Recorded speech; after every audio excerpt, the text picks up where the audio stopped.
ഓ guys അപ്പോൾ ഇന്ന് ഇടയത്താഴം എണീറ്റിട്ട് ഉറങ്ങിയില്ലായിരുന്നു. വീട്ടിലോട്ട് പോകുന്നുണ്ട്. ഒരു വലിയ ബോട്ടിൽ ലിക്വിഡ് മേടിച്ച് അതിനൊരു ചെറിയ കുപ്പിയിലോട്ടൊക്കെ ഒഴിച്ച് വെച്ച് എന്നിട്ട് വാഷിംഗ് മെഷീനിലൊക്കെ തുണിയിട്ട് പിന്നെ വാഷിംഗ് മെഷീനിൽ ഇടാൻ പറ്റാത്തൊരു തുണി ഉണ്ടായിരുന്നു. അങ്ങനെ അതിനെ പിന്നെ കൈ കൊണ്ടൊക്കെ തിരുമ്മിയിട്ട് അത് വിരിക്കാനായിട്ട് പോയി ഗൈസ്. അപ്പോഴാണ് കാറ് മഞ്ഞ് മൂടി കിടക്കണ കണ്ടത്.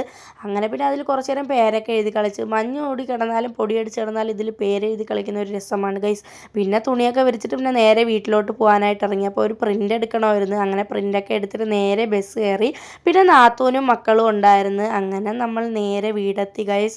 എന്നിട്ട് പിന്നെ ഹാമ്പർ സെറ്റ് ചെയ്യണ പരിപാടിയായിരുന്നു. അപ്പം ചോക്ലേറ്റ്സും പിന്നെ സ്പ്രേ, സ്റ്റെൻസിൽ, മൈലാഞ്ചി ഫ്രെയിം, കമ്മലൊക്കെ ആയിരുന്നു ഗൈസ്. അങ്ങനെ പിന്നെ നമ്മൾ അതെല്ലാം സെറ്റ് ചെയ്ത് അപ്പം നിങ്ങൾക്കും വേണമെങ്കിൽ കോൺടാക്ട് ചെയ്യാൻ ഗൈസ്. നമ്പർ ഞാൻ ഇവിടെ കൊടുക്കുക. സെറ്റാക്കി പിന്നെ നമ്മൾ നേരെ അത് കൊടുക്കാനായിട്ട് പോയി. അപ്പോൾ ഭർത്താവ് ഭാര്യയ്ക്ക് കൊടുക്കുന്ന ബർത്ത്ഡേ സമ്മാനമാണ്.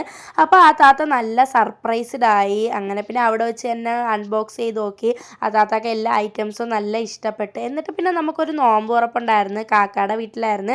അങ്ങനെ പിന്നെ ഒരുങ്ങി നേരെ നോമ്പ് തുറപ്പിന് പോയി. അപ്പോൾ അവിടെ പോയപ്പോൾ എല്ലാം സെറ്റ് ചെയ്തുകൊണ്ടിരിക്കുകയായിരുന്നു.